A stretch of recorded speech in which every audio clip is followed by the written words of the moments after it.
Hello everyone, DG law classes में मैं निशा आप सभी का हार्दिक स्वागत करती हूँ। आज हम पढ़ने जा रहे हैं Hindu law. Hindu law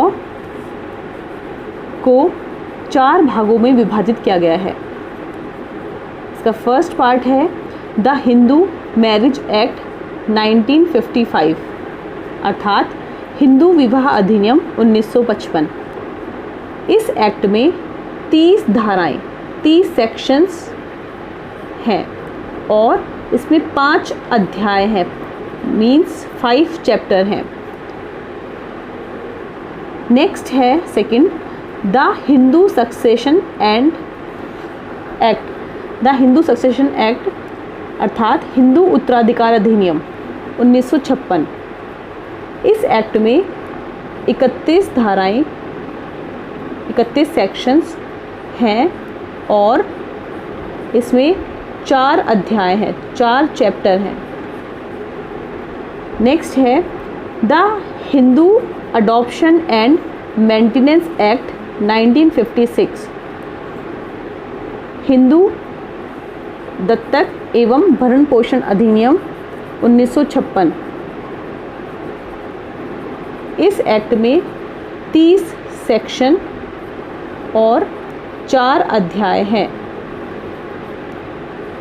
last है the Hindu minority and guardianship act 1956।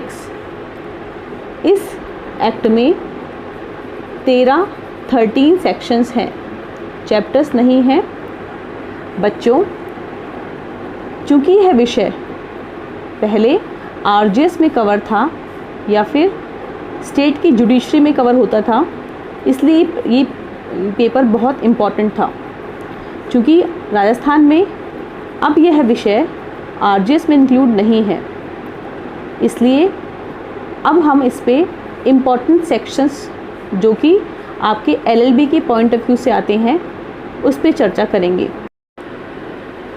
Hindu law में सबसे पहले हम द हिंदू मैरिज एक्ट 1955 के इम्पॉर्टेंट सेक्शन पे चर्चा करते हैं।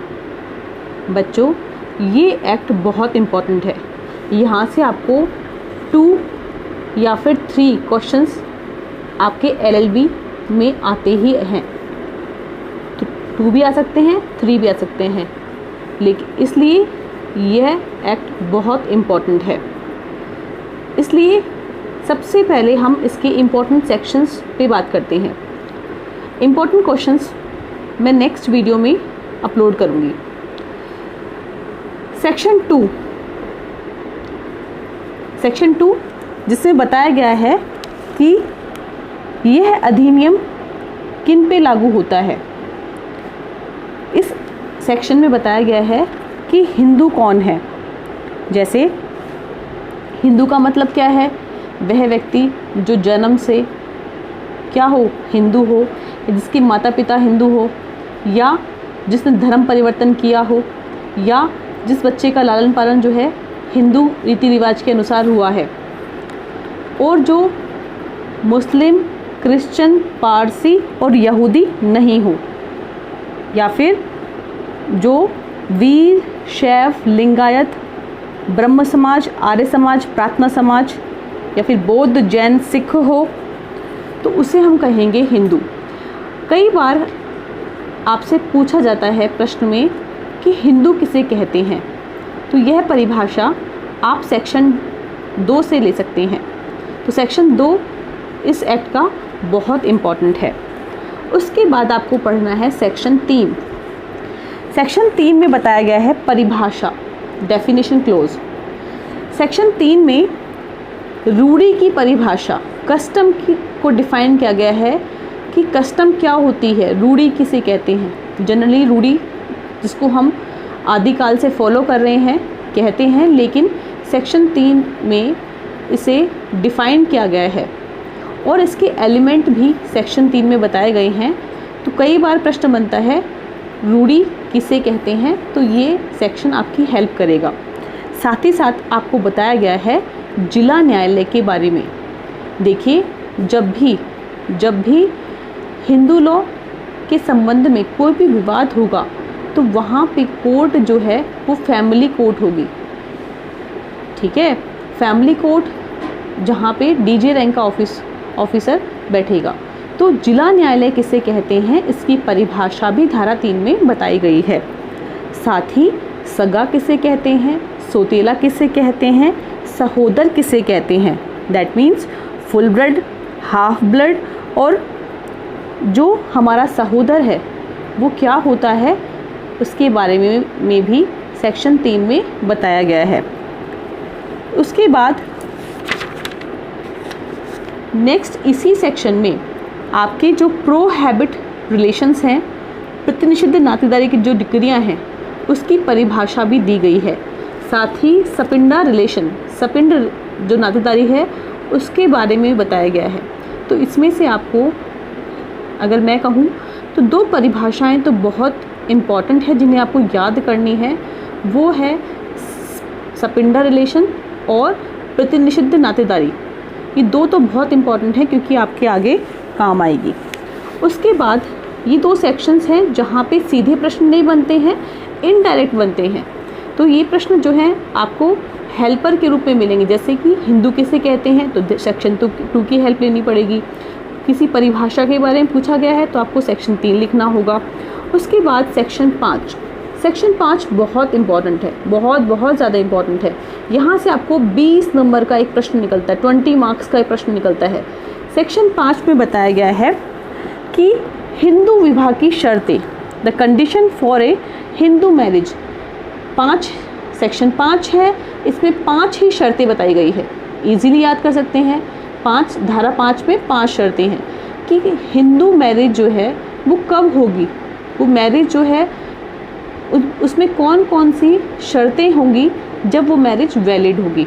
तो वो शर्तें कहाँ लिखी हुई हैं, सेक्शन 5 में। तो आपको सेक्शन 5 का सेक्शन 5 के बाद नेक्स्ट सेक्शन है सेक्शन 7। सेक्शन 7 इम्पॉर्टेंट नहीं है, इस पर प्रश्न नहीं आता है, लेकिन ये बताता है आपको कि हिंदू विवाह जो है वो क्या है, एक संस्कार है। यही सेक्शन अंतर करता है हिंदू लॉ में और मुस्लिम लॉ में। मुस्लिम लॉ में जहाँ निकाह को एक संविदा कहा गया है, वहीं हिंदू लॉ में विवाह को एक संस्कार कहा गया है। ये कहाँ लिखा हुआ है, सेक्शन 7 में। इसलिए इस सेक्शन पर प्रश्न नहीं आता है, लेकिन ये आपको एक प्रश्न को हल करने में आपकी सहायता करेगा। उसके बाद में सेक्शन 9 आपको पढ़ना है। सेक्शन 9 में लिखा हुआ है रेस्टिट्यूशन ऑफ कॉन्जुगल राइट्स, अर्थात दाम्पत्य अधिकारों की प्रत्यास्थापन का जो नियम है वो कहाँ लिखा है, सेक्शन 9। ये बहुत इम्पॉर्टेंट है, इस पर आपको 20 मार्क्स का प्रश्न मिल सकता है या फिर 10 मार्क्स की टिप्पणी मिल सकती है। तो ये प्रश्न जो है इम्पॉर्टेंट है, आपको सेक्शन 9 को याद रखना है। उसके बाद में आपको पढ़ना है सेक्शन 10। सेक्शन 10 में लिखा हुआ है जुडिशियल सेपरेशन, न्यायिक पृथक्करण। तो ये बहुत इम्पॉर्टेंट है, सेक्शन 10 आपको पढ़ना है। सेक्शन 11 में है वॉइड मैरिज, शून्य विवाह। सेक्शन 12 में लिखा हुआ है वॉइडेबल मैरिज। इन पे से आपको प्रश्न बनता है शून्य विवाह और शून्यकर्णी विवाह। ये प्रश्न अटैच होते हैं सेक्शन 5 से, कि सेक्शन 5 की अगर 5 का क्लॉज 1, 3, 5 का क्लॉज 1, 3, 5 की कंडीशन यदि पूरी नहीं होगी तो मैरिज क्या होगी, वॉइड होगी। और 5 का क्लॉज 2 की अगर कंडीशन पूरी नहीं होगी तो मैरिज होगी वॉइडेबल। तो ये कहाँ बताया गया है कि मैरिज वैलिड होगी, वॉइड होगी, वॉइडेबल होगी। तो आपको 5, 11, 12 इन सेक्शंस को साथ में कनेक्ट करके पढ़ना है। उसके बाद में नेक्स्ट सेक्शन है section 13। Section 13 very important. Section 13 जो है यहाँ पे आपको डेफिनेटली 20 मार्क्स का एक प्रश्न मिलता है, डेफिनेटली। सेक्शन 13 में बताया गया है डिवोर्स के बारे में, कि तलाक के ग्राउंड क्या हैं, कौन कौन से आधार पर तलाक हो सकता है। और इसी में सेक्शन 13 में ही बताया गया है कि पत्नी को कुछ 4 ग्राउंड मिले हुए हैं स्पेशल, लड़कों से अलग पत्नी जो है उसके लिए 4 स्पेशल ग्राउंड है जिनके आधार पर वह विवाह विच्छेद कर सकती है। तो सेक्शन 13 आपको पढ़ना है, ये बहुत इम्पॉर्टेंट है।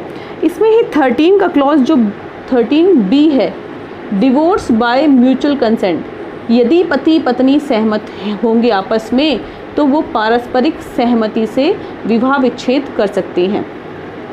इसी शब्द को मुस्लिम विवाह में जो है मुबारत कहा गया है। ये सेक्शन पे आपको एक शॉर्ट नोट 10 मार्क्स का मिल सकता है। उसके बाद में आपको पढ़ना है सेक्शन 16 कि अगर मैरिज 11 में या 12 में वॉइड होगी या वॉइडेबल होगी तो उस दौरान जो बच्चे उत्पन्न होंगे, जो बच्चे हैं वो क्या होंगे, उनकी स्थिति क्या होगी, उसके बारे में बताया गया है सेक्शन 16 में। अर्थात शून्य और शून्यकर्णी विवाह के अपत्यों की धर्मजता, लेजिटिमेसी जो है ना, वो कहाँ बताया गया है, 16 में। इस पर प्रश्न नहीं बनता है लेकिन आपको पता होना चाहिए इसके बारे में। 17 सेक्शन 17 जो है इसमें बताया गया है द्विविवाह के बारे में। आपको बताया गया है कि यदि कोई व्यक्ति 2 विवाह करता है तो उसका पनिशमेंट क्या होगा। देखिए सेक्शन 17 में तो बताया गया है कि अगर कोई बाइगेमी करता है तो उसका पनिशमेंट 17 में लिखा है, लेकिन इसके लिए IPC की धारा 494 में भी 7 साल की सज़ा का प्रावधान है। सेक्शन 17 पे प्रश्न नहीं आता है, लेकिन ये 17 आपको हेल्प करेगा सेक्शन 5 में। सेक्शन 5 जो है, सेक्शन 5 में लिखा हुआ है कि यदि कोई दोहरा विवाह करता है, अर्थात 2 विवाह करता है तो उसका पनिशमेंट जो है 17। तो आपको इसको 5 के साथ रिलेट करके पढ़ना है। उसके बाद में सेक्शन 18 पढ़ना है आपको। सेक्शन 18 में बताया गया है कि हिंदू विवाह के लिए जो शर्तें यदि कोई भंग करता है तो उसके उल्लंघन पर जो पनिशमेंट है वो कहाँ है, 18 में। तो सेक्शन 18 भी बहुत इम्पॉर्टेंट है, आपको उसे पढ़ना है। इस पर प्रश्न नहीं आता है, लेकिन इनडायरेक्ट में ये जुड़ा हुआ है 5, 11, 12 से, कि जो यदि कंडीशन ब्रीच होती हैं 5 की तो उसका पनिशमेंट जो है कहाँ लिखा हुआ है, 18 में। इसमें चेंज हुआ है, तो आप इस सेक्शन को अच्छे से पढ़ना। ओके, इसके बाद में आपको पढ़ना है सेक्शन 19। सेक्शन 19 छोटा सा है, उसमें बताया गया है कि वह न्यायालय जिसमें अर्जी पेश हो सकती है, मतलब कौन सा कोर्ट होगा, जुरिडिक्शन कोर्ट का। देखिए आप लॉ के स्टूडेंट हैं, आपके लिए जानना आवश्यक है कि ऐसे ही नहीं है कि कहीं भी किसी कोर्ट में हम केस को फाइल कर सकते हैं। कोई भी केस जो है वो उसी कोर्ट के सामने पुटअप होगा जिस कोर्ट के पास जुरिडिक्शन है। ऐसा नहीं दिल्ली में आपने शादी की हो और आप भोपाल में आप केस कर रहे हो, ऐसा नहीं है। तो आपको कोर्ट का जुरिडिक्शन पता होना चाहिए, तो इसके लिए सेक्शन 19 का पढ़ना बहुत इम्पॉर्टेंट है। उसके बाद में बीच के सेक्शंस मैं स्किप कर रही हूँ, वो इम्पॉर्टेंट नहीं है। आपको पढ़ना है सेक्शन 24 और सेक्शन 25। देखो 24 और 25 दोनों में ही भरण पोषण के बारे में बताया गया है, लेकिन 24 में बताया गया है वादकालीन भरण पोषण, मतलब कि ड्यूरिंग द केस आपको जो मेंटेनेंस मिलेगा वो है 24 में, 25 में है परमानेंट मेंटेनेंस। तो आपको 24 और 25 पढ़ना है। इसके अलावा आपको सेक्शन 26 की नॉलेज भी होनी चाहिए कि यदि हस्बैंड वाइफ सेपरेट होते हैं तो बच्चे की कस्टडी जो है वो किसे मिलेगी। तो अब तक इन सेक्शंस में से जो सेक्शन इम्पॉर्टेंट है जिसको आपको पता होना चाहिए वो है सेक्शन 5, जिसमें बताया गया है किसके बारे में, विवाह की शर्तों के बारे में। उसके बाद में यहाँ आपके प्रश्न बनता है 20 मार्क्स का। फिर आपके प्रश्न बनता है सेक्शन 9 पर। सेक्शन 9 में बताया गया है रेस्ट्रिक्शन ऑफ कॉन्जुगल राइट्स, इस पर भी प्रश्न बनता है आपका 20 मार्क्स का। फिर बताया गया है सेक्शन 10 में जुडिशियल सेपरेशन, न्यायिक पृथक्करण, यहाँ से आपके 10 नंबर की एक टिप्पणी बन सकती है। सेक्शन 11 और 12, सेक्शन 11 में बताया गया है शून्य विवाह के बारे में, 12 में बताया गया है शून्यकर्णी विवाह के बारे में। 11 और 12 आपको रिलेट करने हैं सेक्शन 5 से। तो ये सेक्शन क्या करने हैं, आपको एक साथ पढ़ने हैं, यहाँ पे आपको प्रश्न मिलेगा। या फिर आपको सेक्शन 11 और 12 में अंतर भी पूछा जा सकता है। ओके, तो यहाँ से आपको पढ़ना है सेक्शन 5 के साथ में। इसके बाद में प्रश्न बनता है सेक्शन 13 पे सेपरेटली 20 मार्क्स का। उसके बाद में कोई प्रश्न नहीं बनता है। आपको इसके लिए 17 और 18 इसको भी आप इस बॉक्स में इंक्लूड कर लीजिए, क्योंकि इन सबको आपको सेक्शन 5 के साथ में ही पढ़ना है। 24, 25, 24, 25 पे प्रश्न जो है शॉर्ट नोट में आ सकता है कि वादकालीन भरण पोषण क्या होता है और स्थायी भरण पोषण क्या होता है। ओके, तो यहाँ से आपके 10 मार्क्स की टिप्पणी आने की संभावना है। तो आपके इम्पॉर्टेंट सेक्शन तो सिर्फ यही हैं, लेकिन इनकी नॉलेज भी आपके लिए बहुत ज़रूरी है कि ये सेक्शंस भी आपको पढ़ने हैं। इसके अलावा और सेक्शन जो हैं आप चाहें तो स्किप कर सकते हैं।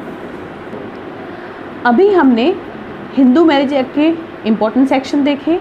अब हम हिंदू सक्सेशन एक्ट 1956 के इम्पॉर्टेंट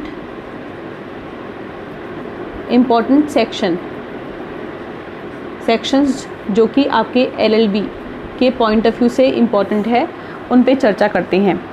देखिए, हिंदू सक्सेशन एक्ट बहुत इम्पॉर्टेंट है। क्यों? क्योंकि प्रॉपर्टी तो सबको चाहिए। तो आपको पता होना चाहिए कि आपके पिताजी की संपत्ति में और आपके दादाजी की संपत्ति में आपको कितना पार्ट मिलेगा। इसलिए आपको इस एक्ट का अच्छे से अध्ययन करना है, क्योंकि भविष्य में काम आएगा ना आपके। ओके, सबसे पहले आपको पढ़ना है सेक्शन 3। सेक्शन 3 में बताया गया है परिभाषा के बारे में।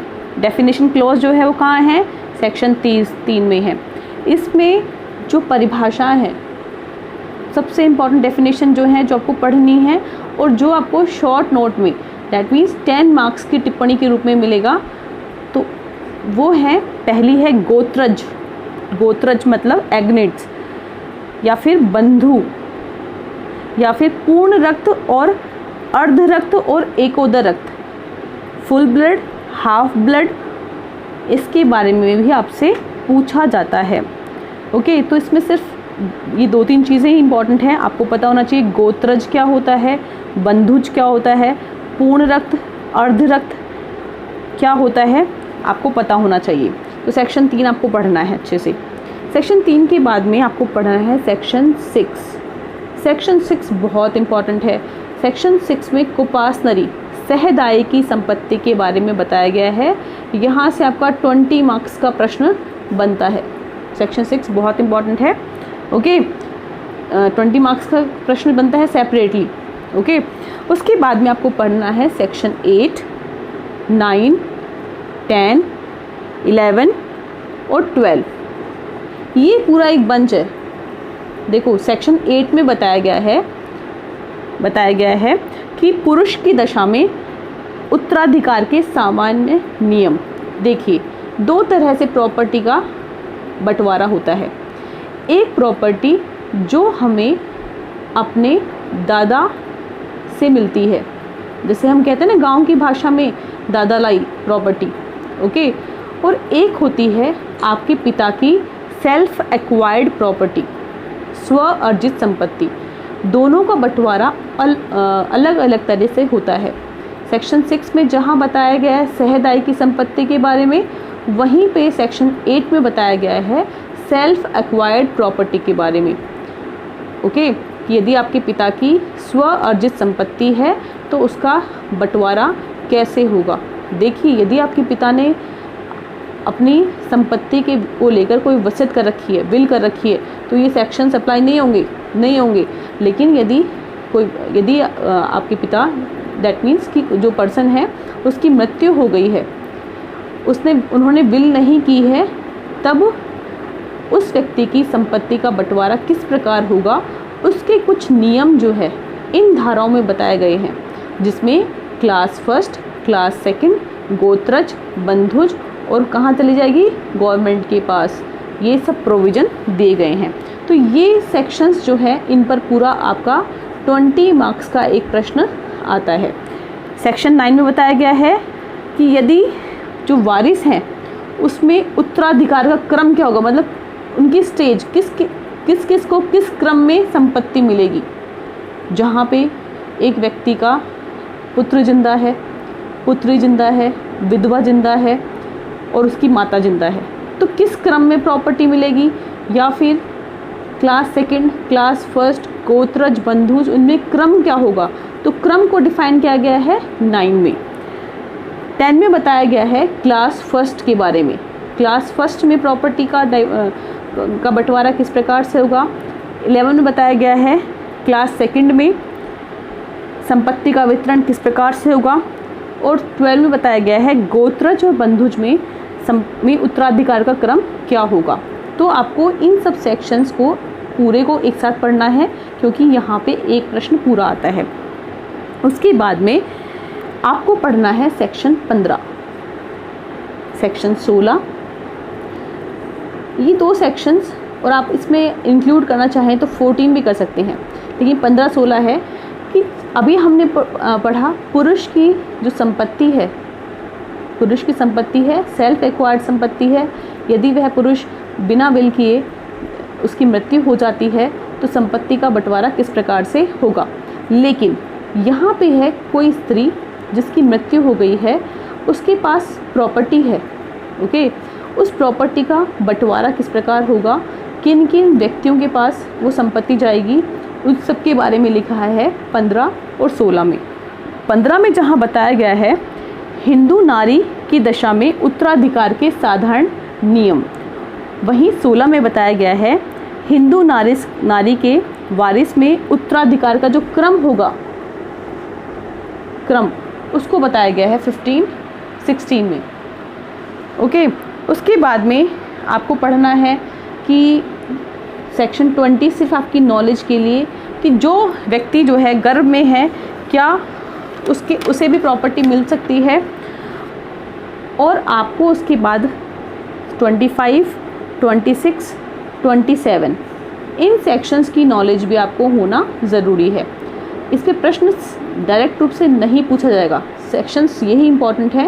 लेकिन 25 में बताया गया है कि यदि कोई मर्डर कर देता है किसी का, जिसकी प्रॉपर्टी ना उसको उसने मार दिया, तो यहाँ पे क्या हो गया कि जिसने मर्डर किया है मतलब हत्या की है वो क्या हो जाएगा, डिसक्वालीफाइड, उसको प्रॉपर्टी नहीं मिलेगी। फिर दूसरा है 26 में क्या है कि अगर किसी व्यक्ति ने कन्वर्ट किया है मतलब संपरिवर्तन किया है, तो वो वंशज जो होगा ना, जैसे कोई जो था हिंदू था वो मुस्लिम बन गया, क्रिश्चियन बन गया, कोई और किसी और धर्म में कन्वर्ट कर लिया है, तब उसको प्रॉपर्टी में हिस्सा नहीं मिलेगा। वो कहाँ लिखा हुआ है, 26 में। नेक्स्ट है 27, जब जो वारिस हैं वो क्या है, डिस्क्वालीफाई हैं, अब उनमें से उत्तराधिकार किसको मिलेगा उसके बारे में बताया गया है 27 में, ओके। तो ये सिर्फ नॉलेज के लिए इम्पॉर्टेंट है। बाकी आपको सेक्शन 6 को अच्छे से पढ़ना है, 8, 9, 10, 11 को पढ़ना है, और आपको 15, 16 को पढ़ना है। बस इतना ही काफ़ी है आपके LLB के पॉइंट ऑफ व्यू से। साथ ही आपको सेक्शन 3 की नॉलेज, और यहाँ से आपको शॉर्ट नोट मिलता है, तो आपको सिर्फ यही सेक्शन पढ़ने हैं और नहीं पढ़ने। अभी हमने 2 एक्ट के इम्पॉर्टेंट सेक्शंस को बताया। अब the Hindu minority and guardianship अधिनियम 1956 के जो इम्पॉर्टेंट सेक्शन है उन पे चर्चा करती है। ये एक्ट, इस एक्ट में से आपको एक प्रश्न ही बनता है 20 मार्क्स का, ज़्यादा प्रश्न नहीं बनते इसमें, एक ही प्रश्न बनता है। हो सकता है एक शॉर्ट नोट 10 मार्क्स का आपको प्रश्न बन सकता है, ओके। तो आपको यहाँ से कुछ लिमिटेड सेक्शन ही पढ़ने हैं, क्योंकि इस एक्ट में ही टोटल जो है 13 सेक्शन है। इसमें से आपको पढ़ना है सेक्शन 4। सेक्शन 4 में बताया गया है कि परिभाषाओं के बारे में, कि अप्राप्य व्यय, दैट मीन्स माइनर क्या होता है। इस एक्ट का नाम ही माइनॉरिटी है ना, तो आपको पता होना चाहिए कि भाई माइनर क्या किसे कहते हैं। साथ ही जो इम्पोर्टेंट है वो है गार्जियन, कि गार्जियन कौन होगा। संरक्षक जो है उसकी परिभाषा जो है वो दी गई आपको सेक्शन 4 में। उसके बाद में आपको पढ़ना है नेचुरल गार्जियन। तो सेक्शन 4 में सिर्फ आपको गार्जियन की डेफिनेशन पढ़नी है बस। उसके बाद में आपको पढ़ना है सेक्शन 6 में बताया गया है कि नेचुरल गार्जियन जो है वो कौन होता है, कि एक बच्चे का, एक पत्नी का नेचुरल गार्जियन जो है वो कौन होता है। तो सेक्शन 6 में बताया गया उसके बारे में, तो आपको सेक्शन 6 को पढ़ना है। उसके बाद में आपको पढ़ना है सेक्शन 7। आपको यहाँ से प्रश्न सीधे नहीं मिलेंगे, पूछा जाएगा संरक्षक कौन होता है और संरक्षक की शक्तियाँ। तो सेक्शन 6 पढ़ना आपको, इसलिए कि संरक्षक कौन होता है। ओके, साथ में आपको सेक्शन 6 का ही एक रूप है कि जो बच्चा आपने अडॉप्ट किया है, ओके, उसका नेचुरल गार्जियन कौन होगा, मतलब कि जिस बच्चे को आपने गोद लिया है उसका संरक्षक कौन होगा, उसके बारे में बताया गया है सेक्शन 7 में। उसके बाद में आपको पढ़ना है सेक्शन 8। सेक्शन 8 में बताया गया है जो नेचुरल गार्जियन है, नैसर्गिक संरक्षक है, उसकी पावर। यहाँ से आपको 20 मार्क्स का एक प्रश्न मिलता है, 20 मार्क्स का। कहाँ पे? सेक्शन 8 में, कि नेचुरल गार्जियन जो है उसकी कौन कौन सी शक्तियाँ हैं। यहाँ पे प्रश्न मिल सकता है आपको, और एक प्रश्न मिल सकता है आपको या तो इस पे से मिलेगा या फिर मिलेगा इस पे से, कि वसीयती संरक्षक, यदि किसी पेरेंट्स ने विल द्वारा किसी व्यक्ति को बच्चे का गार्जियन अपॉइंट किया है तो उसकी पावर्स क्या होंगी, उसकी शक्तियाँ क्या होंगी, उसके बारे में बताया गया सेक्शन 9 में। इसके अलावा आपको कोई और सेक्शन पे प्रश्न नहीं बनेगा, क्योंकि छोटा सा एक्ट है। यहाँ से ज़्यादातर प्रश्न जो है सेक्शन 4, 6, 7, 8, 9 यहीं से बनेंगे। 4 में जहाँ बताया गया संरक्षक की परिभाषा, 6 में बताया गया नेचुरल गार्जियन। देखो, संरक्षक का मतलब नेचुरल गार्जियन नहीं है, यहाँ पे इसकी टाइप बताए गए हैं। 6 में बताया गया नेचुरल गार्जियन के बारे में। 7 में बताया गया है जिस बच्चे को अडॉप्ट किया है उस बच्चे का नेचुरल गार्जियन कौन होगा। 8 में बताया गया है उसकी पावर, किसकी, नेचुरल गार्जियन की पावर। 9 में बताया गया है जो विल द्वारा अपॉइंट किया गया है उसकी पावर के बारे में। ओके, तो आपको सिर्फ इसमें इन ही सेक्शंस को पढ़ना है।